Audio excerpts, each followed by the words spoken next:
The Galactic Council chamber fell silent as Ambassador Sarah Chen stepped forward. Her modest gray diplomatic uniform a stark contrast to the ornate robes and crystalline armor of the assembled alien delegates. The holographic display above showed the disputed mining rights to the Kepler 442 system, a relatively minor issue that had somehow escalated into a full council session. The Terran Federation requests a fair redistribution of mining quotas, Chen stated calmly, her voice carrying across the vast chamber. Humanity has contributed significantly to galactic peace efforts, and we believe our allocation should reflect that contribution. The reaction was immediate and predictable. The Zephyrian delegates' tentacles writhed with what could only be described as amusement, while the crystalline Vorthan representative's body chimed with harmonic laughter. Even the usually stoic Kelhari's scales shifted to a mocking shade of purple. "Humans," sneered High Counselor Zentar, his 4 eyes gleaming with condescension. "Always so diplomatic, so reasonable. Do you truly believe your species' brief 3-century presence in galactic affairs entitles you to equal consideration with civilizations that have existed for millennia?" The chamber erupted in what the universal translator could only render as various forms of laughter. Some delegates didn't even bother to hide their derision.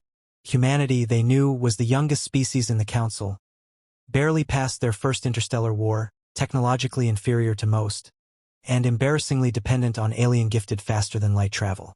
Furthermore, continued the Kelhari representative, their scales now shifting to an aggressive orange, humans lack the military capability to enforce any disagreements they might have with Council decisions.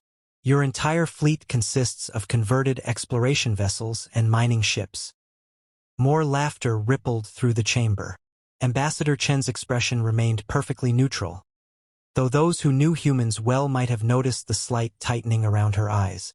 "Very well," Chen said quietly, reaching for her communication device. "I was hoping we could resolve this through peaceful negotiation. However, since the Council has made its position clear," she paused, finger hovering over the transmit button. "Captain Morrison, you may proceed with Protocol 7. The laughter began to die as delegates noticed the subtle change in Chen's demeanor. The Vorthan representative leaned forward, his crystalline structure refracting light anxiously. "What is Protocol 7? Chen's smile was small but sharp as obsidian. "Gentlemen, ladies, and honored entities of various classifications, you seem to have made a fundamental error about human nature. You assume that because we prefer diplomacy, we are incapable of anything else." The chamber's main display flickered, switching from the mining rights charts to an external sensor feed. What appeared on screen made several delegates gasp in their species equivalent of shock. Emerging from the shadow of the Council Station's moon was a vessel that defied every assumption they'd made about human technology. The UES Retribution was massive, easily dwarfing any ship in the Council fleet. Its angular, predatory design spoke of pure military engineering, bristling with weapon systems that seemed to bend space around them with barely contained energy.